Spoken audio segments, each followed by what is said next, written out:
Hi everybody, George here. I'm excited to share the news with our listeners that thanks to people just like you, we're being recognized by the Podcast Awards in not one but two categories, People's Choice and TV and Film. The nice thing about the Podcast Awards is that the first stage is grassroots based, so while it's awesome to be nominated, we want to win, which means we need you to vote. Here's how.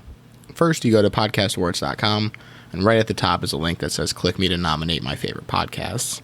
Register your name and email so that you can be counted, and that'll take you to the actual voting page. People's Choice Awards are right at the top. Scroll down to the T section because we're under the instead of best, which is not perfect formatting, but whatever. Click us and do the same for TV and Film, which is further down the page. It's nice and simple. Just save your votes. That's it. You're done. Tell your friends to vote too. We'll keep people updated, but spread the word and keep your fingers crossed and enjoy the episode. Thanks.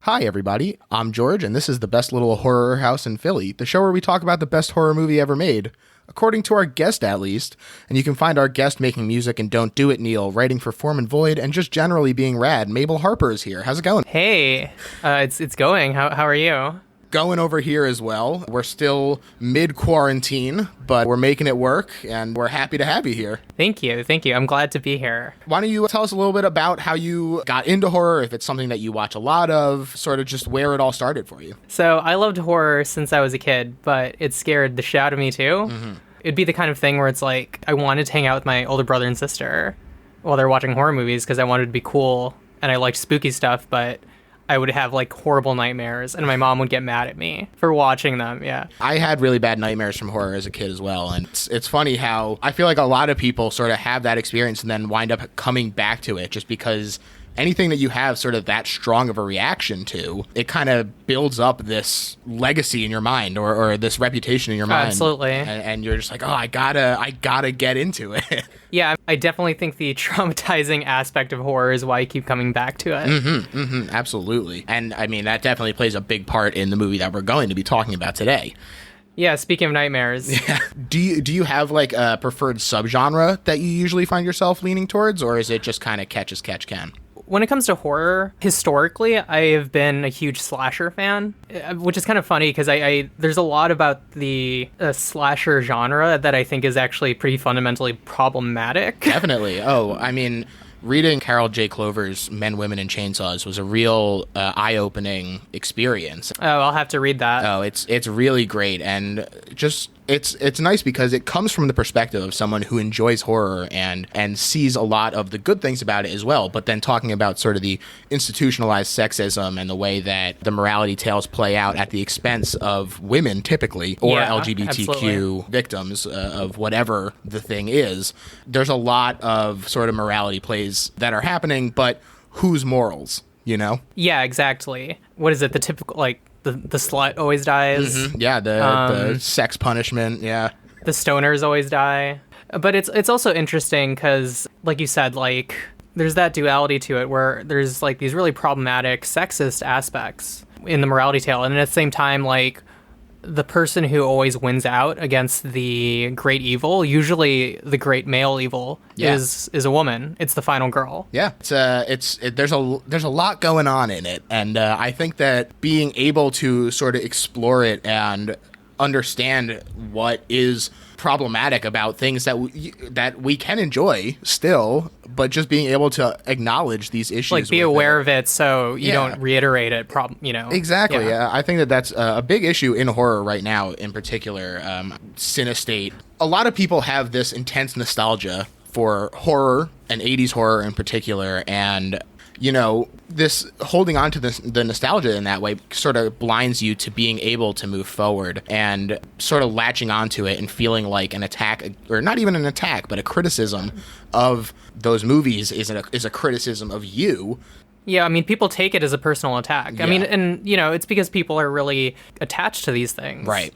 But, you know, like, when I think about slasher films, I think, like, okay, here are the things I enjoy about it still. Mm-hmm. And then here are the things that I have to, like, I keep in mind while I'm watching, right? Definitely. Well, so we're talking about one of the prototypical slasher franchises today, although we're talking about one of the installments that breaks away from your typical slasher story. We're talking today about Wes Craven's New Nightmare, from 1994. Yes. Phenomenal movie. It's so great. And it's technically the 7th Nightmare on Elm Street movie, although it sort of exists outside of the franchise in a really interesting way. Do you feel like Nightmare on Elm Street is a particularly good franchise, or do you just think that this one example from it sort of breaks away from the issues that you have with other slashers? I really love Nightmare on Elm Street, the series. Yeah. I think like Freddy is such a great villain. Mm-hmm. And the thing I really love about A New Nightmare is how it makes him terrifying again, because I don't know, I mean, I'm guessing you're familiar with the series. Yeah. But he became kind of like jokey in some of the later sequels. So there's something about this movie taking Freddy Krueger, hardly giving him any one-liners. And the one-liners he gets are very sinister. Yeah, they are. And there's, it's funny because they are sinister, but there's one in particular that I'll mention when we get to it that really did genuinely make me laugh, where I was like, this one is a great stinger as he's doing this. But yeah, definitely this movie sort of recrystallizes the intent of Wes Craven from the beginning, and they sort of talk about that watering down of the initial concept of Freddy from the in this movie a lot. Oh yeah, I mean, like it's funny because it shows like what I keep wanting to call her Nancy, which is Heather Langenkamp. Yeah, Heather. So she's on the show, and then Freddy comes out, and they're like these kids with like Freddy Krueger masks, people shouting, "We love Freddy." And it's funny because actually I was one of those kids for sure. I loved Freddy Krueger. I dressed up as Freddy Krueger for Halloween. He just seemed like fun to me. You know, and that's the thing, is that he is a fun character, and that's why he really is. You kind of have this weird dichotomy with him where he's a pedophile canonically and murders children, but like also he has these one-liners and he like plays with his food before he eats it. And yeah, I mean they ended up making him what's the word I want to say, cute, which is a funny way to put it, but they did make him cute. They made him very funny in such a way that it removed the initial menace of the character, who is like you said, canonically a pedophile, canonically a child killer. Yeah, right. Definitely. And one thing I thought was interesting is that typically meta movies are comedies. And while they typically reference specific franchises, are more vague in their actual existence. You have your Tucker and Dales, your Cabins in the Woods, your The Final Girls. But New Nightmare takes a meta approach to an already established franchise and uses that meta nature to increase the horror instead of the comedy, bringing Freddy into the real world instead of the comical villain that he had been in these previous entries. I'm curious if you like this because it kind of breaks away and subverts those typical aspects of a meta horror movie, or if you like meta movies in general and you just like this additionally because of that. I mean, I do definitely like meta movies in general, but I mean, there's something about it being very specifically Nightmare on Elm Street.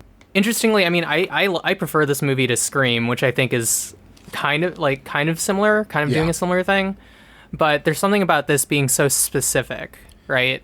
Definitely. And it's like, up to featuring like Heather Langenkamp, Robert Englund, Wes Craven. Yeah, there's all kinds of meta-narrative stuff woven into it, and it's meta in more than one way, in fact, also revolving around Heather Langenkamp having a demonic stalker, when in real life she had a stalker. She had a real stalker, yeah. And Wes Craven got her permission to weave this into the story. Her husband is also actually a special effects artist. But that wasn't her husband, right? No, it wasn't. But Miko Hughes, who plays the son, also has a dad that was a special effects artist. And so they really sort of put all of these things together in a way that there's a lot of authenticity to the relationships that they have because there's so much of their real lives kind of brought into it. Oh yeah, and that's part of what makes the movie feel real. I mean, even though like technically it's a little dated, is it a little corny? Sure.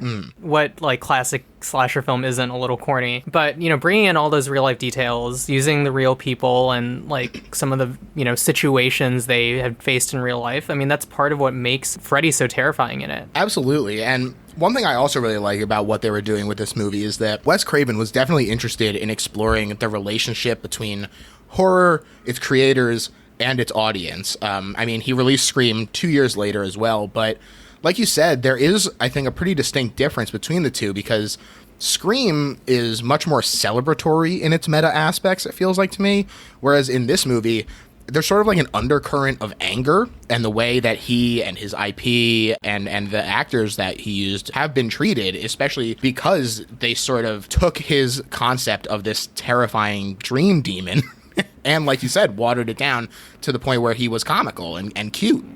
Yeah, where he becomes like, I don't know, like a kid's mascot or something, right? Definitely. So, I mean, that's the thing. I actually really like Scream. I think Scream's also a funnier movie. Mm-hmm. This movie is not humorous. No. Like you're saying about, like, so many metafictional horror films go for humor. I mean, even Cabin in the Woods, which can be legitimately scary, is also, like, a hilarious movie. They ride that balance so well in that movie, and in this one, they're just not even going for that. They're like, this is a horror movie. It's not a horror comedy. Oh, yeah, no, it's completely sinister. It was released just in time for Halloween on October 14th in 1994, and it grossed $19.8 million at the box office on a budget of $8 million. So even though that is a profit, the margin makes it the poorest performing film in the franchise.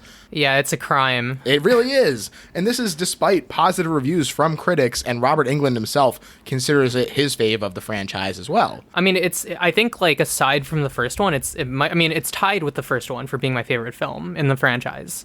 The way that it does take aspects of the ones that I liked previously, I like 1, 2, and 3 as well, but it manages to take the aspects of those that I liked and incorporate it into this movie that sort of reframes it into an even scarier way, because it's not just a movie anymore. Now it's invading our real life. So. Oh, yeah.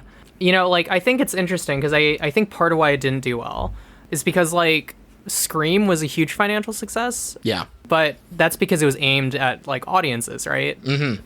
It primarily was made for audiences and audiences' understanding of horror films, of slasher films. Right. And whereas this is really from the creator's point of view. Yeah, it's sort of like a cathartic scream for Wes.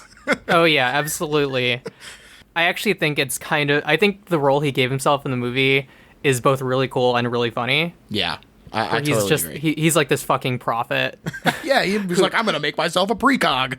Yeah, it's this guy's job to contain the evil in the world within a screenplay. But that's also the coolest fucking thing about it. Because the thing is about, like, you know, any slasher film, any horror movie, is it's like playing on very primordial fears we have. Mm-hmm.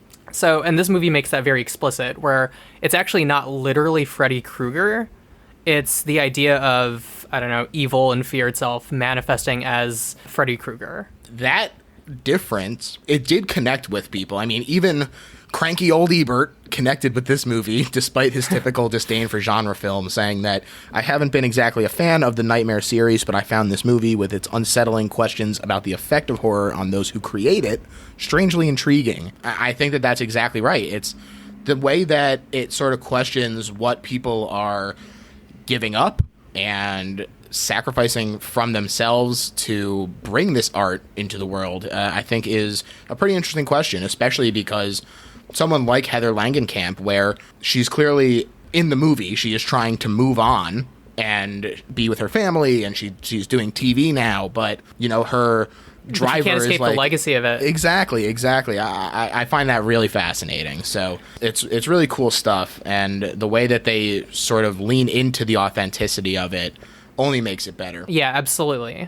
I mean, it's actually really interesting too, because when Heather does interact with fans in the movie, or when you see fans and Heather, first off, by and large, they largely ignore her, even though she was the hero of the series, really. Right. But she's not the one who's how do I put this? She's not the one who's celebrated. The villain is. Yeah, there's a scene where it's very explicit too, where after their interview, you know, she's like, Robert, come on, we have to go, and Robert is, and he's like signing a billion swarmed. Autographs. Yeah. He has to leave in the middle of it, and I think that is very sort of emblematic of what's going on in terms of her relationship to this thing, where it's a blessing and a curse. It made her famous. It made her able to provide for her family, but, you know, there is sort of this ball and chain that it creates and latches around. Absolutely. I think it's really interesting, actually, because you mentioned the limo driver earlier. That's like one of the direct interactions she has with a fan in the movie, and he's almost predatory, right? Yeah. We'll get to this scene in a second, but one thing I also think is really interesting about it is that, like, she literally puts up a wall. Mm-hmm. She rolls up the window between them, and it doesn't actually work. It's clear. She can still hear him, and I just think that there's sort of a lot going on in that scene. And doesn't he ignore her and just keep talking? Yeah, he sure does. Yeah. It's rough, but before we get that far, we'll jump into the actual movie now. Classic move for a movie trying to blur the lines. There's no opening credits here, but we do get a rad montage of Freddy building the glove. It's very cool, and it honestly seems like it has sort of like a life of its own, which I like. And right after he cuts off his own hand, it shifts in perspective and tone to show that they're, in fact, making a Nightmare on Elm Street movie, and this is on set. This is when we're introduced to Heather Langenkamp as Heather Langenkamp and not as Nancy, which is how we know her. She's the star of Nightmare on Elm Street and also has a major part in the third Nightmare on Elm Street. And in this movie, she's living in Los Angeles with her husband Chase, played by David Newsom, and their young son Dylan. Miko Hughes plays Dylan, and I was like looking at this kid's credits, and holy crap! I mean, he was in Kindergarten Cop, Pet Sematary, Apollo 13, Spawn, Clock Stoppers, and Tropic Thunder. Oh my, what? He was in Tropic Thunder? Yeah, he was the radio DJ in Tropic Thunder. What the hell? I know. And we're introduced to them all here, and I really like the chemistry that they all have together right away. Yeah, they feel like a real family. Definitely. And, like, you can pick up on the chemistry, too, between, like, the people working on the movie. I mean, it really... You said something earlier about how they really brought those relationships in, and it really does add something to the movie. I totally agree. I think that every little bit that they can do to help create that authentic relationship between them comes across on screen. And the fact that it is... If you can get those little details to come across, I mean, all that does is help to serve as a foundation for the bigger swings that you're going to take as well. Oh, yeah. The hand that they're working on spasms, and it cuts Chase while it's turned off. And one of the technicians remarks that it's warm, just like a real hand. And then it lunges out and kills two of the crew members before attacking her family. And you find out it was a double fake out because it was a dream all along. It was a fucking dream. It's such a good scene. It's a great couple of kills too. It is. They, first of all, you get a couple of kills right away, which I love to see. You know, you establish stakes immediately. You get the body count up there. But then on top of that, I think that this does a really great job of sort of keeping you on edge about what is and what isn't real the entire time. And this is such a huge part of Nightmare on Elm Street, is sort of being unsure about what's a dream and what's real until it's too late and until Freddy is already there. And this makes sure that you know that that's what's going to be happening in this movie the whole time from the word go. I mean, that's really the scary thing about it. Yeah. I mean, because, like, the whole film, I mean, you're not sure how much of it is a dream, how much of it might be happening in Nancy's head. Yeah. So when it finally becomes clear that it's actually all real and it's not just dreams, or rather, the dreams have seeped into everything. Yeah. It becomes really terrifying. Like, there's no escape. Absolutely. And I love that. I would say that sort of inability to differentiate between what's real and fake until the moment when it springs on you is really, I think, part of what makes Nightmare on Elm Street so special to me. Absolutely. It's a huge part of it. And it really helps to distinguish itself from other slashers in a way that I think is important. Yeah, I mean, it's definitely in a class of its own because of that aspect, for me personally. And so she does wake up because of an earthquake, and she spies a cut on Chase's finger exactly like the one he got in her dream. Spooky. And there's now been 5 earthquakes in 3 weeks, and Heather has been receiving harassing calls from an obsessed fan, although it has subsided in the last 2 weeks. Did you know that the earthquakes were like a real thing that was happening at the time of filming? I mean, like, obviously those weren't real earthquakes, but during filming, there's so many earthquakes happening, and they're just like, why don't we just add this to make it feel even more fucking real? Wow, that's awesome. I actually didn't know that, and it does, knowing that does help to add it, because there's all these sort of like news reports and people being like, wow, there's like a crazy amount of earthquakes going on right now, and you sort of just take it as the world is shaking, there's something trying to get out, her world is sort of in upheaval. But bringing that authenticity to it is just crucial. And Chase he leaves for a job in Palm Springs, or so he says. And as he leaves, the house shifts again. and 4 slashes appear in the wall, like they were made by a claw. This is not the only time that this happens, but it's something that I really love. Like, it's so... You could justify it to yourself as being like, oh, the wall ripped or like whatever. Cracked or something, yeah. But it's so also it's so distinctly Freddy that it's a big Freddy move, and I mean that's actually one thing about the movie that I find really interesting is that it pretty much starts out letting you know, okay, well, I mean things are about to get really fucked up. Yeah, it doesn't waste any time. I don't think there's even like any sense of like comfort at the beginning of the film or anything. Right, there is no normalcy for her because of what Freddy has done to her life, and you know, it's only getting even bigger. And she finds her son watching the original Nightmare on Elm Street, and when she surprises him by turning it off, he screams bloody murder at her. It really shocked me the first time I saw it, and like just this, like, because it's so out of nowhere, and it's a long scream too. It's only interrupted by the phone ringing, but oh yeah, and then they really lead up to it. Like there's the sinister music, you can hear the audio from the TV, and as soon as she shuts it off, that kid's just wails. Yeah, he sure does. And there's so much happening right away. We have this earthquake, we have the kills, we have this the kid freaking out, and then when she answers the phone, the stalker is back. He quotes Freddy Krueger's nursery rhyme at her in like this eerie Freddy-like voice, but we're not sure if this is actually a stalker, if the previous person had even actually been a stalker and not Freddy. There's sort of this unsurety that kind of permeates the entire thing. And when she hangs up on whoever it is, Dylan says, "Someone's coming," followed by a doorbell, and you're like, oh my god, they're just not gonna let up off this throttle.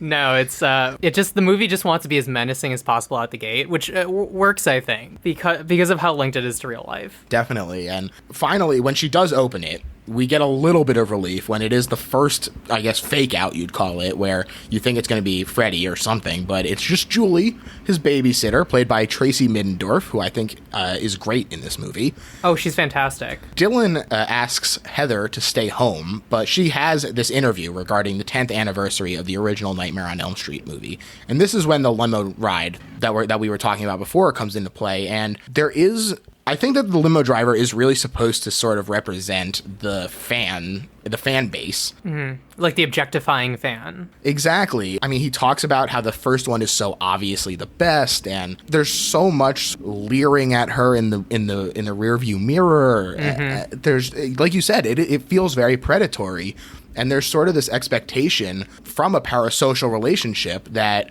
people expect the things that they like to like them back. And you know, that's very well put. Yeah, I actually, you get that sense of ownership from this person, like and like we said, she puts up this wall, but it's ineffective, and you really feel for Heather in this moment, I think. And it only persists because the interview is also very uncomfortable. Mm-hmm. The interviewer doesn't let her get any words in.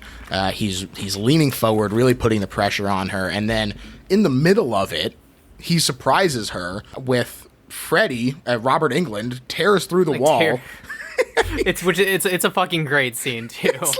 It's like a wrestling entrance. He like hams it up. He comes out. He does his and little everyone's like pose. Screaming. There's like music. Yeah. This scene I think is really fascinating, and I think it's one of the more integral scenes in the movie because, first of all, it's relevant with what's happening to Heather in this moment because Freddy comes out. He says, "I'm back and badder than ever." So that is actually the case.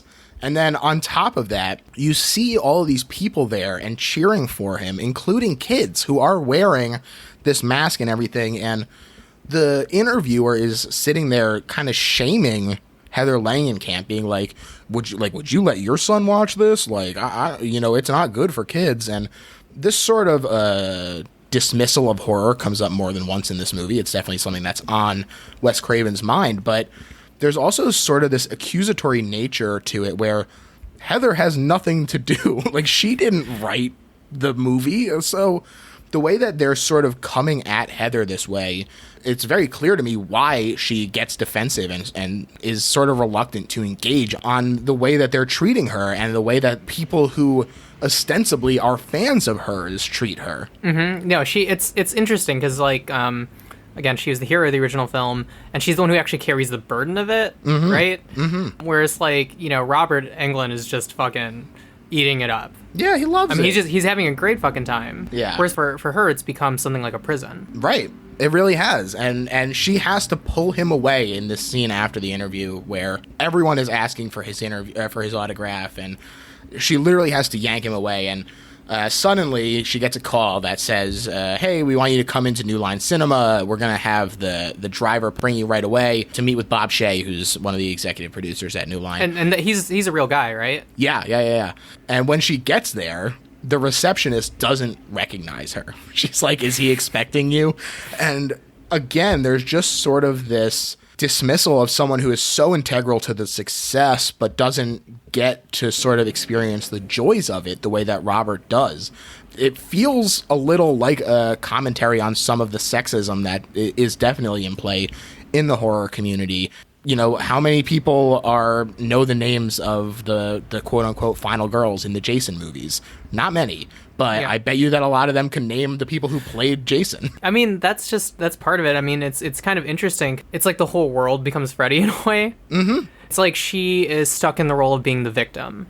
Right. It's tough for her. And Bob, he comes and gets her, and he pitches her on reprising the role of Nancy in a new Nightmare movie. Unbeknownst to her, Chase has been working on this movie all along, but there is this aspect of him asking her to regress. Yeah, she's totally ready to move on, like, clearly. Yeah. She talks about how she's doing TV now, and she has her family, and she likes being home with her kid, and he pushes her on it, and he says, like, we need you to be Nancy again, and we need you to take this role and play it. And it's just really, really interesting to me, the way that people in this movie treat Heather Langenkamp like she owes them something. Absolutely. And it's interesting too, because I mean, like, technically Heather Langenkamp joining this movie, right? I mean, she in a way she still is reprising Nancy. Yeah, and I do like though that it does sort of make her, well, she is very capable in the first one. She does manage to handle it, and in the third one, but yeah, by making her Heather instead of Nancy, it does sort of take the legacy in a different direction. She doesn't have that victimization already part of her backstory. That I think is a good move, and it helps to make this a really interesting movie, and just so much of what's happened already to this point in setting up not just the meta-narrative of this is real life, but the meta-narrative of the way that people interact with horror creators and stuff. I just think it's really absolutely fascinating. Yeah, so that's just part of it, because, like, so she is Nancy and she isn't. Mm-hmm. And I mean, that's the big conflict of the film. It's not even so much about just her versus this great evil that takes the form of Freddy. It's actually, the biggest conflict in the film, I think, is actually her with herself. Like, the perception of being Nancy. Like, never being able to grow beyond that. Definitely. And she does return home after this meeting, and she hears Dylan freaking out from outside. So you know it's loud. And she rushes in, and he hoarsely hisses at her, "Never sleep again." And it's like just classic creepy kid shit. He says that Rex saved him in his dream. And Heather pulls out his rad T-Rex stuffed animal, now featuring 4 big slashes. Hallmarks. Oh my god. Oh man, that's the good shit right there. I kind of love that too. I mean, there's something about. I mean, when I was a kid, I was a stuffed animal bitch. Oh yeah. Like, that was my comfort when I was under the covers in the dark. Mm-hmm. I had Mr. Bear. But yeah, exactly. I had Tiger, and Tiger kept me safe. There you go. Shout out to Tiger. Shout out to Tiger. So I loved that his guardian is quite literally a stuffed animal, and that's one of the things that are keeping this evil at bay. Yeah, I love that, and again, it sort of plays with the way that kids' imaginations and daydreams sort of do carry over, and so the way that he plays with Rex as this big dream guardian, I think that it makes sense to me that it would also kind of translate into the nightmares as well. And so the fact that it all genuinely works in addition to being a cool and fun idea, I just think it's rad. Now, my only issue, it's a complete missed opportunity, they should have gotten one of those animatronic T-Rexes from Jurassic Park and featured it in the dream sequence, but you know what? It's fine. It's okay. I would have been all over that shit, man. Jurassic Park is one of my favorite movies. I mean, that's wow. I mean, it's a great fucking movie. Yeah. But yeah, that would have been absolutely sick. Yeah, I mean, like, I feel like if any series could pull it off, I think Nightmare on Elm Street could easily have Freddy fighting a Tyrannosaurus Rex, and I think people would accept that. Yeah, but hey, other writers out there, try and incorporate a giant animatronic T-Rex into your movies, and let's see what happens. And then Dr. Julie takes him to the kitchen to sew him up, so Rex survives to fight another day. Heather calls Chase, worried about Dylan. And she finds out that the two men from the opening dream didn't come to work, and so he's, really swamped there. But he does rush home, and the camera pans to show the glove that he's been working on, which we literally just saw, is missing. I love this camera pan. I think it's your classic simple show it's the don't best tell. trope. Oh, yeah, man. it's like show it and then pans away and then looks back and it's not fucking there. And you're like, okay, this motherfucker's gonna die. He sure is. And Heather, it kind of keeps cutting back and forth between the two of them. And Heather is reading Dylan, Hansel, and Gretel, specifically the part about pushing the witch into the oven. And you're like, oh, I wonder if this is going to come up again. And before she leaves, Dylan shows her the sweet guard setup that he has with Rex in place to keep, quote, the mean old man with the claws at the foot of his bed. And he suggests that Heather get a guard as well. I'm curious how you feel about the fact that he sort of just alludes to Freddy. I love it. Yeah, because she's worked so hard to stop him from being exposed to it, and the fact that he's not like, oh, it's Freddy trying to get me, I think that it does really work. Oh, yeah, that's part, because, because we're supposed to believe that he doesn't know anything about Freddy, because she hasn't exposed him to it.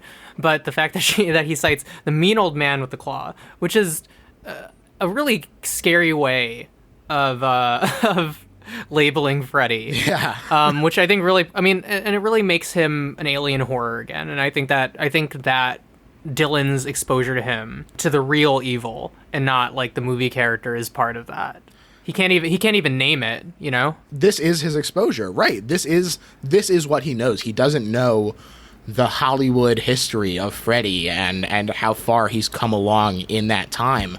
He's just seeing this guy, and it really does sort of establish him as a scary being again from that child perspective. Naming a thing is knowing a thing. So for Dylan to lack any context of Freddy Krueger, right? Mm-hmm. I mean, that's what the movie's trying to do for like an audience, you and me, who are super familiar with Freddy Krueger. It's trying to make him totally alien to us again. Right, and I think successfully.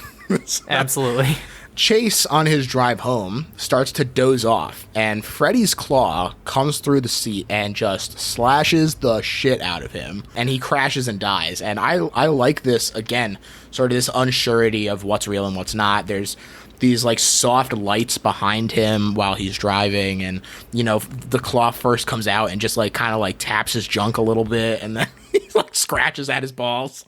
Freddy's a real fucking pervert, and that has kept. He sure is. Oh yeah, if there's one characteristic that's gonna translate through. Oh god, yeah, that's very much him. Because you could just write that off as he fell asleep at the wheel, right? Mm-hmm. I'm pretty sure that's what they tell. I keep calling her Nancy. That's what they. That's it. I mean, the two of them are so wrapped up in each other, and yeah, they do tell Heather that that's how he died. And that she's like, look at these huge claw marks on his chest later. And they're like, this is why we don't show people the body. And yeah, and there's almost something like suspicious about the fact that they don't want to show her the claw marks. Yeah, it is kind of weird. But, he crashes and dies. And at the same time, Dylan wakes up from Rex fighting, and Heather awakes with a start as well. And there's sort of this feeling of Freddy tying them together, even in the dream world, through this trauma that they're all having. Mm-hmm. And we get a classic Spielberg pull the focus back while pushing the camera forward. I love it. I know it's like kind of corny now, but I fall for it every time. I love it too. And there's a reason that it got as overused as it did in the past, because it is super effective. And the way that it sort of creates this feeling of shock and disbelief, and the way that the background pulls so hard. It's really great. And the police have come to her door to tell Heather the fate of her husband, and there's, I think, a real feeling of guilt on her face as well, because she's the one who told him to come back and to rush home, and there's a sort of a lot of emotions at play in this moment, and Heather Langenkamp does an amazing job of communicating them. Yeah, no, it's very interesting, because, like, I'll be real, I hate Chase. When I watched this movie, my first thought is, I hate this fucking guy. But at that scene, like, you really feel for Heather and Dylan. They lose like a third of their family. Yeah. It's definitely tough, and that's the beauty of this, is that even if you do hate him, he's not in it very long. You get a nice kill out of it. So. Yeah, it's a pretty good kill. I don't hate Chase enough that I want him to die. I mean, that's so. And when he finally does die, it's very sad. It is. It really is. But Chase is also the worst. Well, the way that Heather, I think, reacts to this death, not only in this exact moment, but when she does go to see the body, it really sort of communicates, I think, the relationship that they have, and that she is so devastated by this. I mean, the cop implies that it's gruesome, and she insists on, like, pulling it back, and there's this, while she's going to see it, even that feels dreamlike.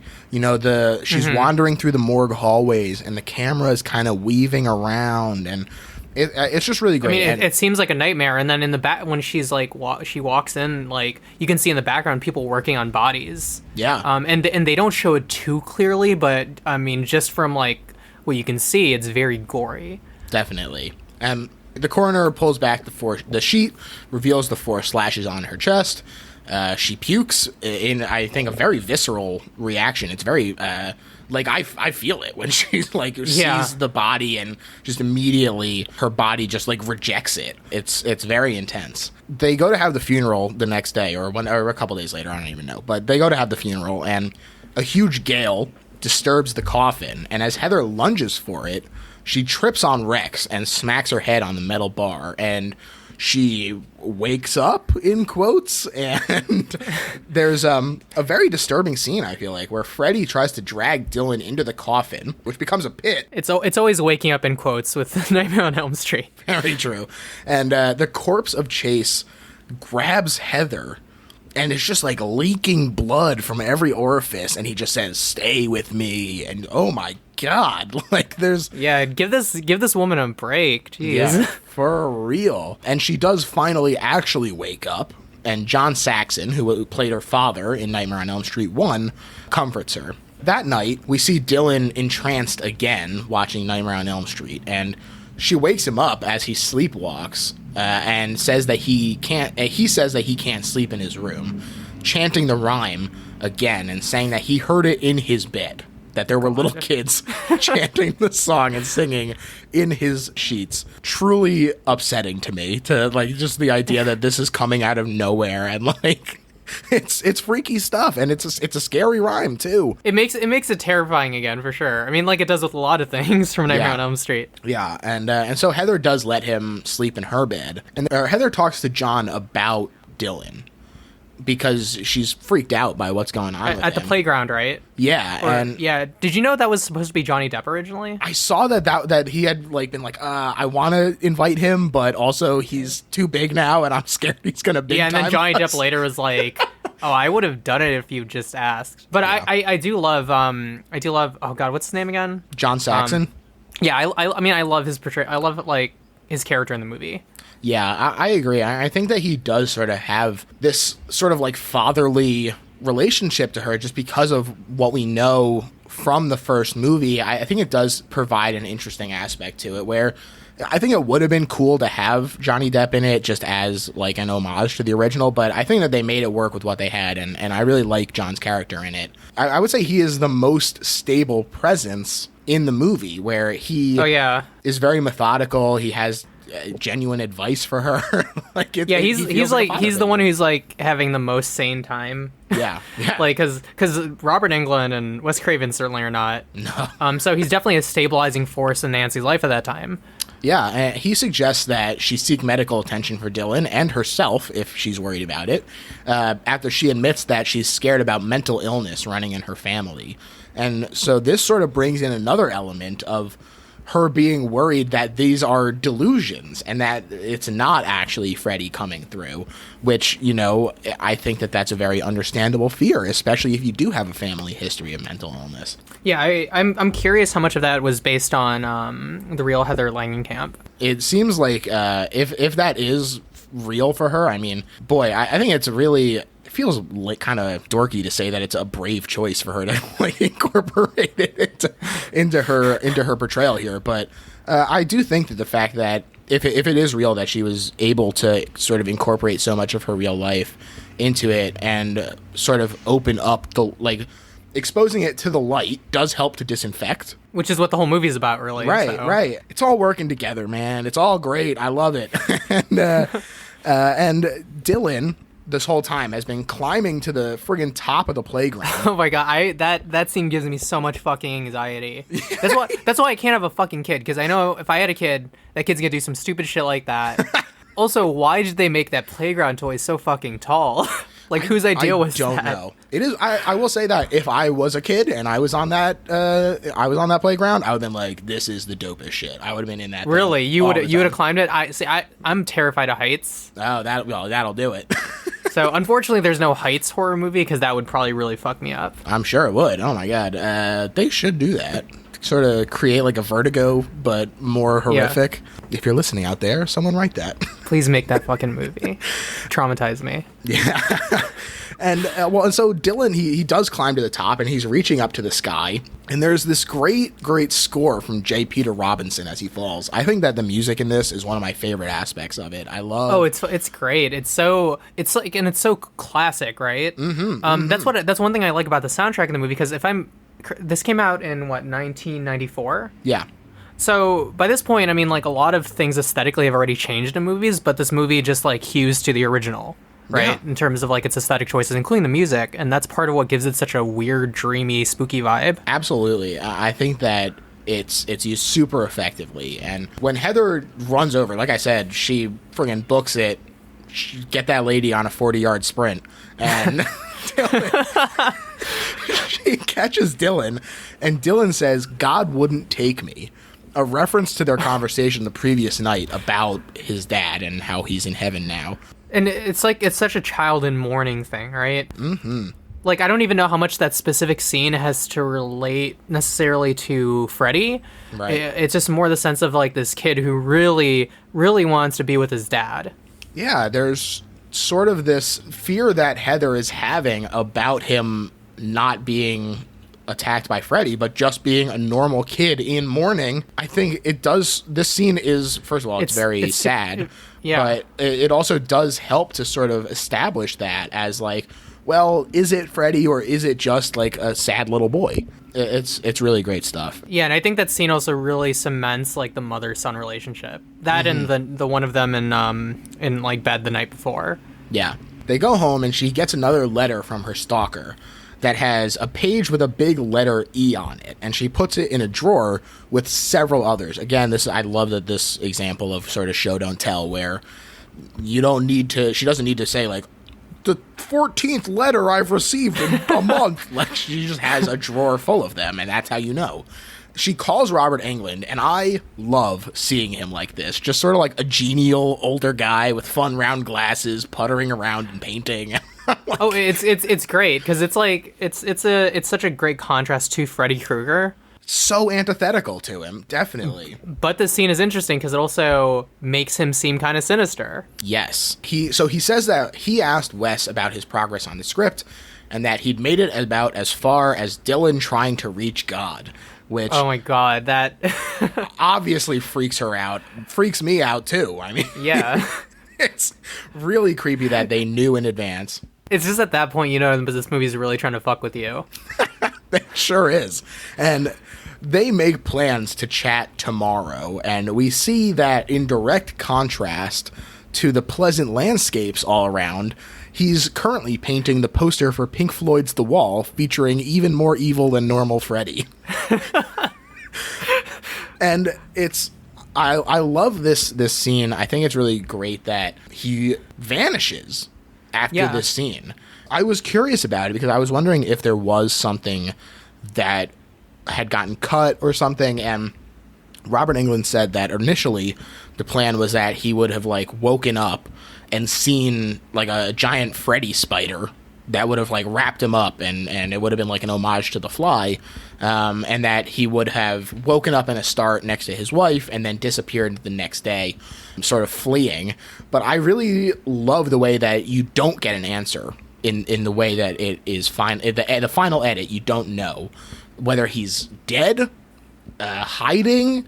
You don't know what the deal is, and I think that uncertainty is what makes it work. What I really like about that scene is the implication that it's not just Heather, actually, who's experiencing this, like, this sudden deluge of evil. Yeah, that's a really cool aspect of it as well. And the fact that he's not even really willing to acknowledge it that much. He's painting it, but he doesn't mention it to Heather, despite the fact that he's like, oh, more evil, more sinister. Like, you're like, oh, how do you know this, man? And then it shows the painting. You're like, oh, god damn it. Yeah, it's really great. And we get some more really cool camera work in the next scene where she, like I said, she makes this plan to go see him the next day, and she goes to bed. And there's some really cool camera work as the camera pans around her bed, and we see the claws emerge on her husband's side of the bed and sort of work their way up towards her face. I didn't even notice that was Chase's side of the bed. Yeah, oh my gosh. Whew, man, there's just so much work in there, and then it's right there. It's right about to get her, and then a clatter of knives downstairs wakes her up, quote, again, in quotes, and she freaks out at the shredded sheets, but then goes downstairs and finds Dylan has made himself a knife hand, singing the lullaby. I would just never let that kid watch another movie again. I'm like, he's just way too impressionable. The way that this kid is singing, I'm like, it's so freaky. I think that this is an incredibly effective use of that trope of like the creepy little kid, especially when there's sort of this implication of like Freddy had said like, oh, I touched him, Heather, and like, oh yeah, because he calls on, she gets the phone call. Yeah. And then he says that, which of course is a nod to his backstory. Yeah. And then he does such a classic perverted Freddy thing, which is lick her through the phone. Oh, it's great. It's just like the I'm your boyfriend now, Nancy scene from the original. There's so much that's working here. So before I actually jumped ahead a little bit because Dylan tries to kill her and then she falls out of bed. This was another dream. Was it? Oh my gosh. And then, well, so that's the thing, is that this sort of double dream sequence that they keep using is a particularly great example of how they're keeping you off balance. And I love the scene that follows it, which is when she gets that phone call. She goes downstairs for real, and she does find Dylan chanting "Never Sleep Again." And he seems to have figured out the letters, spelling "answer the phone" just in time for the phone to ring. So freaky. I mean, this kid and that's really when Freddy does it, right? Oh yeah, yes. No, that kid, yeah, no, he's like such a creepy kid, which is great, and absolutely. It's the fact that it's her. It's like this isn't like some creepy kid that she doesn't know. She can't just be like, "Go away, you goblin." This is her kid. Like, so it's like it's her. You know, she's like intimately linked to it, right? Whatever's going on with him. Yeah. So she gets the phone, or she answers the phone. Freddy does the "I touched him," licks her mouth. And Dylan starts puking up foam before collapsing, and the foam also comes out of the receiver. Oh gosh, yeah. This saying of "I touched him," it does work as sort of like a pedophile reference, but also it works as like he's tainted. I have infected him. The touch of Freddy is upon him. He's not free from my influence or power. Right. Oh, man. And which is like an interesting thing too, because like you think about people try very hard to keep their kids away from like the horrible bad things in the world, which, you know, makes sense. You don't want to traumatize your children, but it's actually kind of impossible, right, to like prevent your kid from having any kind of exposure to this stuff. And whether it's like, I don't know, in the form of the news or horror movies in this case. Yeah, I mean, God, the news is practically worse than most horror movies these days. I completely agree. And the fact that actually, I think, like, the fact that he technically isn't supposed to watch the movies, and he's not supposed to have a context for it, but it affects him anyways. Right. I mean, even if you extrapolate this outside of the context of this movie, when Heather talks about how everybody knows Freddy, that's true. I mean, there's so much sort of just cultural osmosis that happens where if you're a kid and you're in school, you hear people talking about these things. You're not going to be like, oh, I have no idea what Freddy is, because people are talking about him, especially in 1994. It's the 10-year anniversary of Nightmare on Elm Street. And there's so much sort of cultural baggage that goes along with it that just saying, I'm blocking it from your view and you just never get to look at it. And you can't. It's not realistic. It's not realistic. Absolutely not. And in fact, it can make the problem worse, right? Definitely. And she takes Dylan to the hospital where we meet Dr. Hefner, played by Fran Bennett. And she sort of exemplifies this attitude. She judgmentally insists that horror films tip unstable children over the edge. And this is sort of a sentiment left over from the days of the, quote, video nasties. And Dr. Hefner is a nod to Richard Hefner, who is the head of the MPAA and just absolutely slashed the shit out of Wes Craven's movies. Oh my gosh. I didn't know that. Yeah, I mean, so much of Wes Craven's movies, like Last House on the Left and everything, the tagline was literally, it's only a movie. And the MPAA, through his whole career, was like, they made him go back and re-edit so many times because of his intense gore and still making it feel real at times too. I mean, especially Last House on the Left feels very real. But oh yeah, that's quite the movie. You know, Nightmare on Elm Street, terrifying as it is, can be a fun watch. Last House on the Left is not a very fun movie. No, definitely not. And you know, when you have that as your debut and you sort of make an enemy of the head of the MPAA, it's not ideal. And so, you know, this sort of judgmental person who has this disdain for something that I think is great, Wes Craven thinks is great, a lot of people think is great, and you know, when you hear someone dismiss it as just, oh, it tips unstable children over the edge, it's I think very representative of sort of Wes Craven's disdain for people like that. The doctor thinks that Dylan is a schizophrenic and gives him some meds to put him to sleep, but he cheeks it like a pro until the nurse is gone.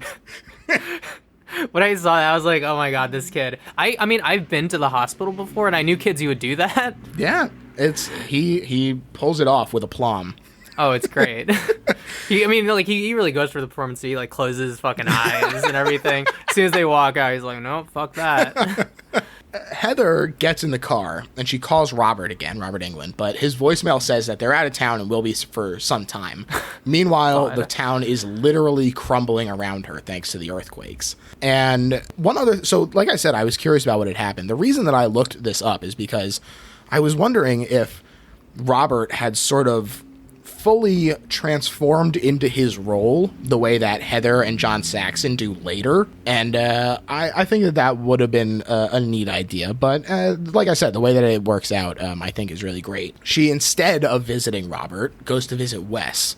And this is when we get that great scene that we were talking about before, where he's I have precognition and I know everything. It's a great fucking scene. And it's also like, it's wild that he wrote this about himself. Yeah.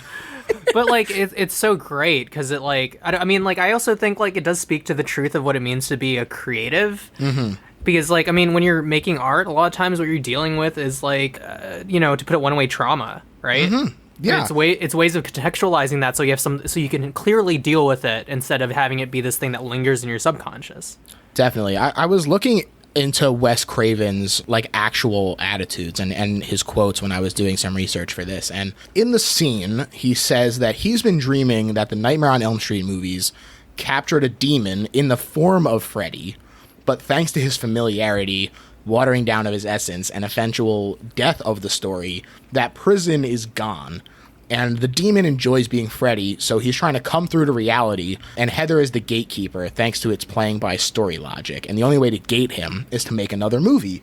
And this monologue is so interesting to me when you pair it with the way that he views horror. And I really love this quote from him where he says, horror movies are like boot camp for the psyche. In real life, human beings are packaged in the flimsiest of packages, threatened by real and sometimes horrifying dangers, events like Columbine. But the narrative form puts these fears into a manageable series of events. It gives us a way of thinking rationally about our fears. And when you pair this attitude that he has with the attitude of the interviewer at the beginning and the doctor, I think it really sort of crystallizes the message of this movie. I completely agree. I mean, that's just the thing, really. Mm-hmm. Didn't he originally make Last House on the Left wasn't it in response to the horrific violence that people are seeing from the Vietnam War? I'll be honest, I don't remember, but I would believe it. Yeah. And I think that sort of would play into this sort of the idea of the tagline being it's just a movie. This horrific violence that you're seeing on the screen is as bad as what you're seeing every night on the news. I mean, I think there's so much sort of wrapped up into that, and the way that you are able to use it, not just to sort of work your way through violence that might have happened or that you might have witnessed, but trauma in a variety of forms. Mm-hmm. And this is something that I think Wes Craven is really, really interested in. There was another quote that I found that I also really liked where he said, "You don't enter the theater and pay your money to be afraid. You enter the theater and pay your money to have the fears that are already in you when you go to the theater dealt with and put into a narrative." Oh yeah, no, it's an exorcism. Exactly. Stories and narratives are one of the most powerful things in humanity, and they're devices for dealing with the chaotic danger of existence. And I think that he really hit the nail on the head there. Rip. Yeah. He was so... Oh my gosh. I feel like Ari Aster is sort of similar in that regard to his approach. I mean, they make wildly different movies, but I think it's a very similar approach. Especially, I think it's noticeable in Midsommar, where you sort of the very beginning of it and the way that Florence Pugh's character is sort of trying to process her grief of her whole family dying. Mm-hmm. And, you know, Ari Aster has said that this movie is about like a breakup, and I think you're totally right about the way that he is sort of picking up that torch and running with it. I'm really excited to see where Ari Aster goes in his future. Do you like Hereditary and Midsommar or no? Oh, I loved those movies. Those are, I mean, when it comes to modern horror, that's pretty much most of what I watch. Nice. Absolutely great. And I do think that there is some of that Wes Craven to him. Absolutely. And I think that's why I like his film so much, because to me, Wes Craven is probably the greatest horror director.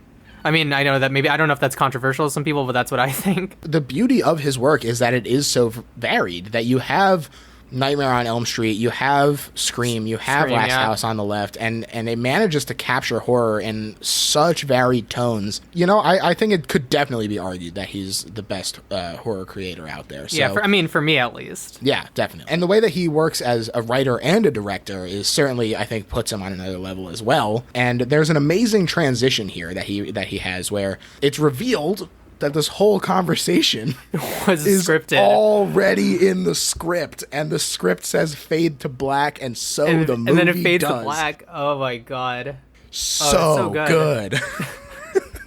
I really love that transition, and it cuts to Heather researching pediatric illnesses. And the TV turns itself on twice to make sure that she sees a news story about the two guys being found slashed to death in a field, the two guys from the very beginning. This is followed by another earthquake, and Freddy jumps out of the closet at Heather. And I wouldn't say it's unexpected, but it did still really startle me. Oh, yeah. He asks, "Miss me?" And he starts going after her. And I really like this scene because it's the first time that he's really there in his full body, and he starts going after her in a way that lets you know that this is a different form of him. There's none of the usual playing around of teasing her, of weird situational irony that lead to their death. He's just swinging at her. Yeah, this isn't a practical joke. Yeah. He does get a slash in on her arm before vanishing thanks to another tremor, and she runs to go check on Dylan in the hospital and finds Julie is there too after also having a dream about him. So this is sort of permeating so many people in a really interesting way, that the closer you are to this family, the more Freddy is sort of sinking his claws into you. Dr. Hefner treats Heather's wounds, and she also gives us the impression that there was, in fact, no earthquake, which I thought was pretty interesting. Oh gosh, I forgot about that. Yeah. And she also mentions Dylan's fear of Freddy, and she, like, sort of seems to, like, imply that Heather is abusing him and, like, not letting him sleep at all, and suggests that he remain there under observation. I think actually that Doctor is such an interesting character. It's partly because of not only because of the reference to the guy from the MPAA, but like, she's very much emblematic of institutionalized mental health. Right. And, like, the amount of gaslighting and abuse they do, actually. Oh, absolutely. I mean, they treat Heather like shit in this movie. The movie is really, now that I'm thinking about it, the movie is actually a great example of paranoid fiction. Definitely. Heather feels like she can't trust anyone because people like Dr. Hefner, the minute that she starts talking to her about what's actually happening, Dr. Hefner is like, this is crazy. You're the one who's abusing Dylan, and we're going to take him away from him and put him in a foster home. Yeah. The minute that she starts reaching out for help, she gets slapped in the face for it, basically. Yeah, they punish her for that, yeah. And she goes to see Dylan, and she sort of nods off, and Dylan wakes up and says, I'm almost there, in the Freddy voice. Oh, God. Very freaky. And then he pukes up this, like, black sludge. And when the doctor comes in, they strap her down and then go to cut the evil out of Dylan. And he turns into a grinning Freddy. It was another dream. Oh, my. Yeah, I think at this point, right, it's just pretty relentless. Like, yeah. You don't know who's, like, what's a dream. You don't know what's real. At this point, it's all out the window, which is very Nightmare on Elm Street. Yeah, you don't know, and it's not only that you're uncomfortable in that way, you're uncomfortable because it is a fucked up scene. Like, this doctor, like, straps a bunch of scalpels onto her hand and, like, raises it up, and it's really just done so well. I love the way that they handle this, and when Heather wakes up for real this time, she now has a gray streak in her hair, just like in the original, and she rushes to go check on Dylan, who's vanished, supposedly being taken downstairs for more testing. We get another classic reference with, do you have a pass? And Heather retorting, screw your pass. I love that scene. Heather gets held there by security. This is, again, this gaslighting that's happening here because she's being questioned by the doctor about abusing Dylan, and they're literally holding her there. Like, they are shoving her into this chair, and they have 2 security guards there to keep her there. It's like, the amount of effort that they're putting into dismissing this woman's fear it would be laughable if it wasn't so terrifying. Yeah, it feels very true. I mean, like, I can't even count on my hand, like, the number of people I've known who have had experiences like that with mental health professionals. Yeah, it's really rough. And while this is happening, Julie is trying unsuccessfully to keep the nurses from sedating Dylan. But these nurses are tricky as fuck. Oh my God, it's so don't they fake her out for a moment? Yeah. The one nurse is like, oh, I'm gonna sedate him, and Julie is like, no, you're not, and the other one is like, psych, it was me all along, and then pulls out a syringe from behind her. Like, I gotta say, I think Julie in close contention for MVP with Rex because she lays an amazing punch on this nurse. Oh, I fucking love Julie, which is about to be painful very soon because I'm ride or die for Julie. Unfortunately, it seems like it's die. Yeah, she's so great though because she gets this punch in, and then she also threatens to stab the other nurse with a random syringe. Yeah. And she's like, "I know what's in that one. Do you know what's in this one?" Oh my, it's so good. She's so funny, and the fact that she is willing to sort of go this far without even really knowing what's happening, really represents her loyalty and her care for Dylan. She's part of the family. It's really great stuff. And unfortunately, Dylan, having been sedated, does fall asleep, and Freddy just brutally kills Julie. He does give a one-liner at that point. He does. He in this moment where he does give a one-liner, it's also in a moment when he is calling back to the original movie, where Julie's death is very similar to Tina's death in the original, where he slashes her and then drags her up the walls and across the ceiling. And so the idea of this demon enjoying being Freddy and, like, reaching into the past and what he knows about these movies to be like, oh, okay, here's the point where I do a one-liner and I drag this lady up the wall. It wasn't like the kind of one-liner that Freddy does that sometimes makes you laugh. It's deeply uncomfortable. Yeah, and it's what I also think is very uncomfortable in this scene is that the nurses see it. They see Julie getting friggin' massacred in this room. And they don't see Freddy, but they see her, like, just fucking gliding up the wall with blood trailing behind her. Ooh. Oh, God. It's terrifying. Rough.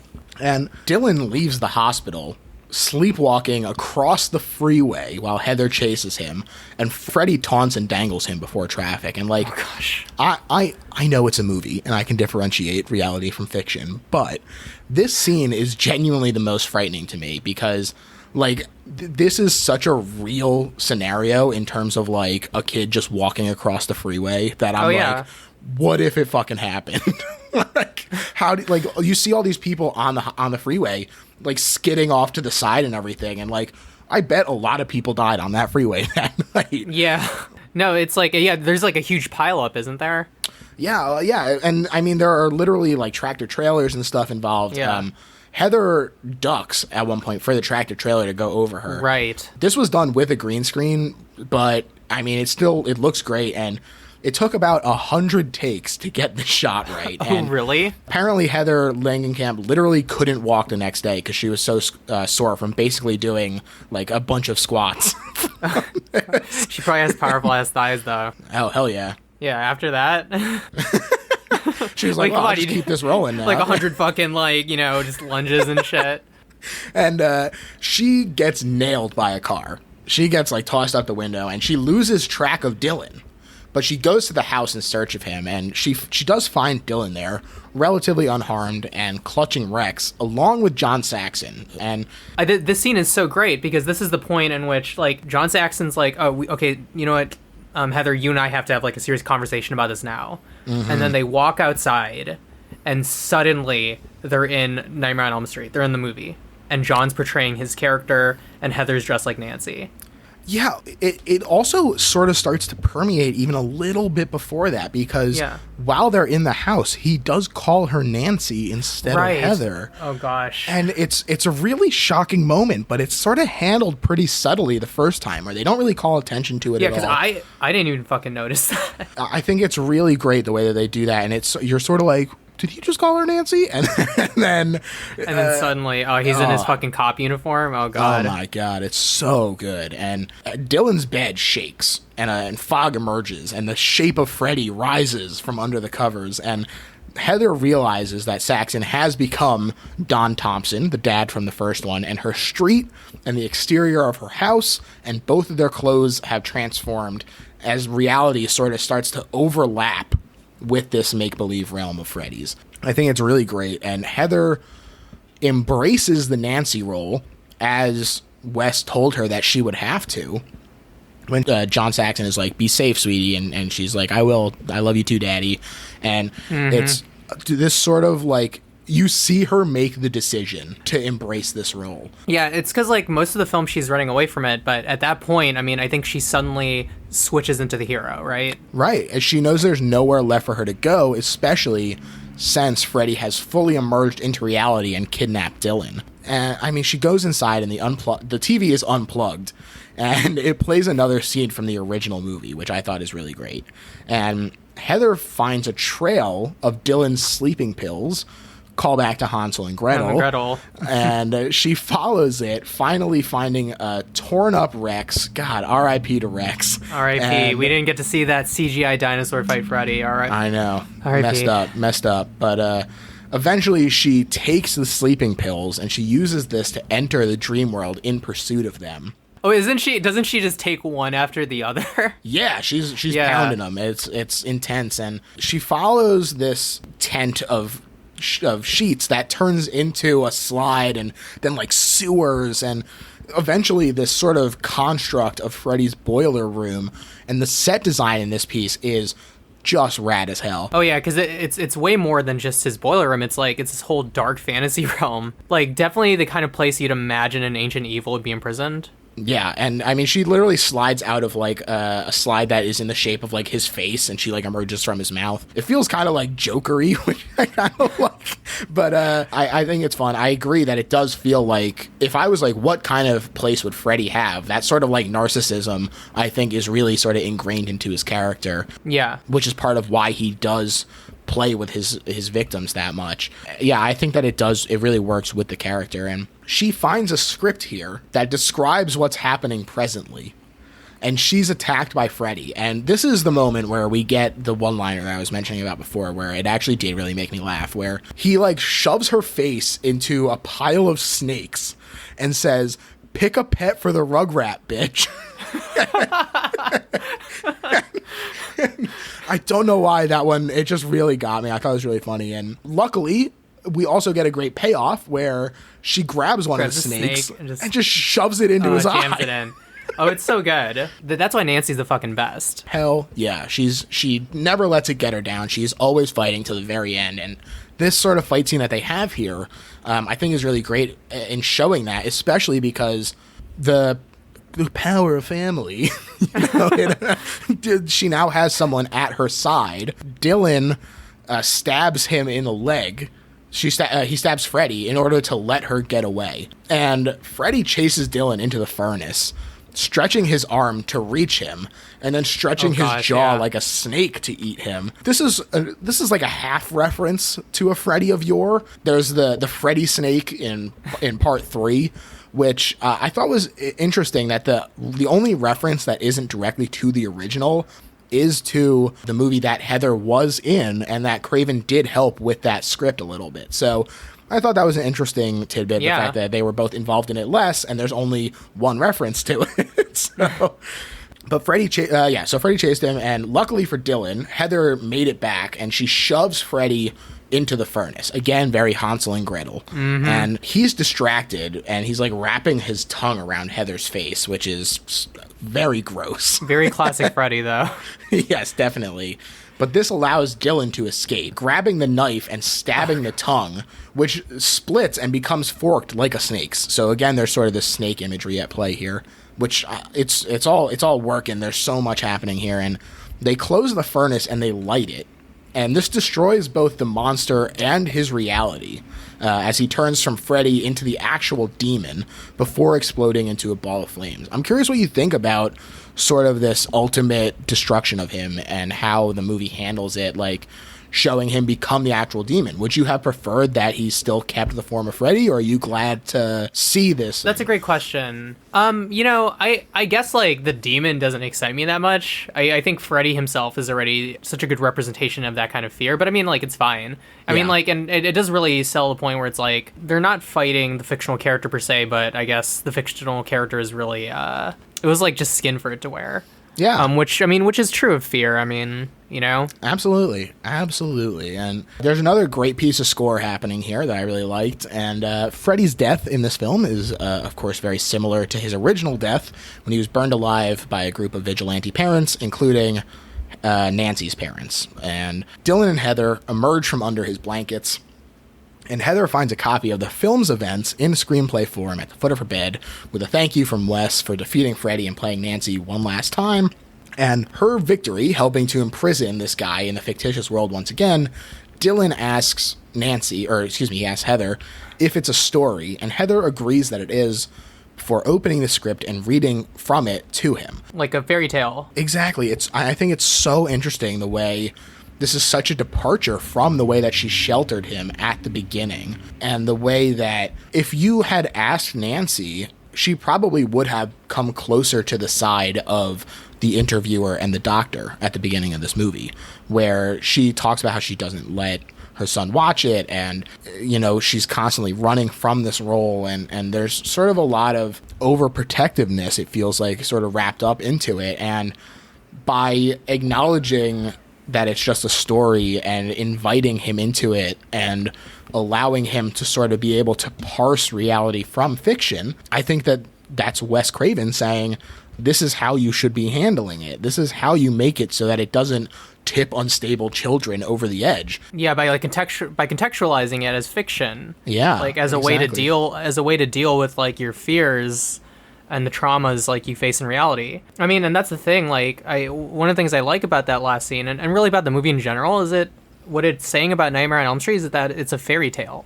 Yeah. It's fundamentally no, like, different than Hansel and Gretel. It really is. And the same way that Heather is like, I don't know why you like these fairy tales at the beginning, you know, horror is not for everyone.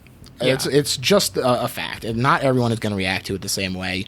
But the same way that people like Grimm's fairy tales, people do use horror to contextualize their traumas, to get entertainment, and to be able to see their experiences, positive and negative, represented on the screen. Absolutely. And feel like they're not alone. And I think that that is super, super important. And I think that horror is able to do that in a way that other genres are not. I would agree, because fear just, like, I mean, so much of what we do is motivated by trauma and fear. Mm-hmm. And it's so personal to you, too. Everyone's is so different. Personal. So it's like, that's the thing that I think we need to countenance the most in the real world and in ourselves. And, like, yeah, fiction is a great vehicle for that. Definitely. I mean, and horror really gets into the nitty gritty of, like, you know, what is psychologically disturbing you. I love that the ending of this movie is exactly what the ending of that script that she's reading says. Again, it's very similar to the scene with Wes Craven, and I just think it's a really perfect wrap-up. We get the closing credits, you get the theme song, it's great. Like I said, I think the music is one of the strongest parts of this movie for me, in a movie that I really like. And you get one final piece of authenticity, in quotes, where Freddy is played by himself in the credits, which I really like. So which is fucking great. It's really great, and Mabel, we've now reached the point of the show where we summarize why this is the best horror movie ever made, because we've talked a lot about why this is important and why it's special, but let's break it down and say exactly why this is the best. All right. So we've already talked about this a bit, but I mean, the fact is this movie makes very explicit the role of art, in this case horror movies, in terms of, like, how do I put this, helping us countenance reality, especially when reality is very difficult. And that there's so many things I think we try to deny and repress, right, that I think eventually bite us in the ass because we didn't actually deal with it. Horror lets us deal with those things. That's what it does. It gives it a form that we can deal with. Yeah. And this movie is just, what this movie is doing is it's actually just making that extremely explicit. I wouldn't call it it's not a subtle movie at all.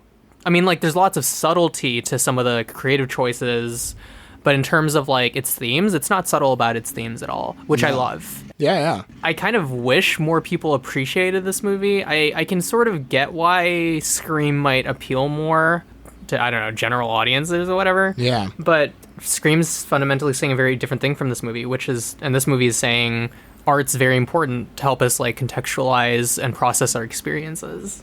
Yeah. I totally agree. To me, this is the best horror movie ever made for a very similar reason. I think that the way that people use horror to exorcise their demons, literally in this movie, but also figuratively, you have Heather with the stalker. You have Dylan with the death of his father. You have Wes Craven with the stagnation and watering down of his work. There is so much that's happening to these people in different aspects of their life, but the trauma of it is something that is affecting them all in their own way. Wes Craven is having these precognitive dreams. Dylan is having these battles in the night and, you know, climbing up and trying to reach God because of his father. And there's an element of the stalker piece where you're like, did the stalker actually stop? Because, like, that was why they were like, oh, there was 2 weeks where he hasn't been calling anymore. And then Freddy came back up.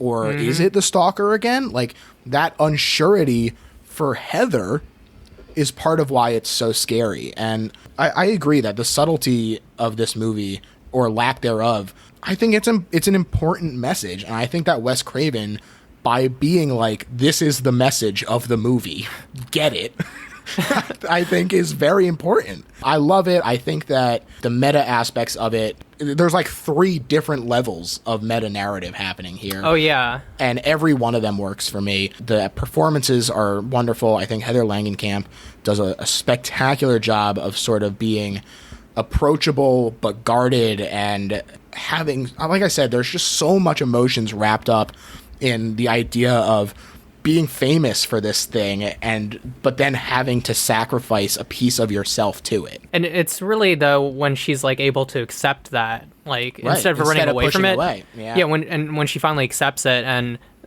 becomes Nancy in that scene, that's when she becomes the most powerful. She's not like Exactly. repressing anything or running away from it. She's accepting it as part of herself. Absolutely. And I think that is why it's the best horror movie ever made. Mabel, I want to thank you so much for coming on. This is an absolute thanks joy. for having me on. It was super fun. Why don't you tell the people where they can find you? You can find me shitposting on twitter.com at maybe it's Mabel. You can also hear my art or hear my music. You can hear my music at don'tdoitneil.com. And if you're interested in seeing what kind of demons I'm trying to exercise through storytelling, you can read my web serial at readformandvoid.com. Hell yeah, I definitely encourage people to go check those things out. They're really great. And you can find me on Twitter at littlehorrorphl or GurgHef if you decide that you want to hear my non-horror related thoughts. Check out littlehorrorphl.com where you can find links to pretty much everything, including merch and places you can listen to the show. Oh shit, you got merch? Hell yeah, dog. We got a gritty looking like Child's Play. Oh god, perfect. Got a zombie Benjamin Franklin. Oh, I love it. There's all kinds of good stuff on there. So yeah, people definitely go check that out. And leave us a rating and a review because it helps. And that would be lovely. So thanks to everyone out there. Thanks again to Mabel for coming on. This was really great. And bye. Bye.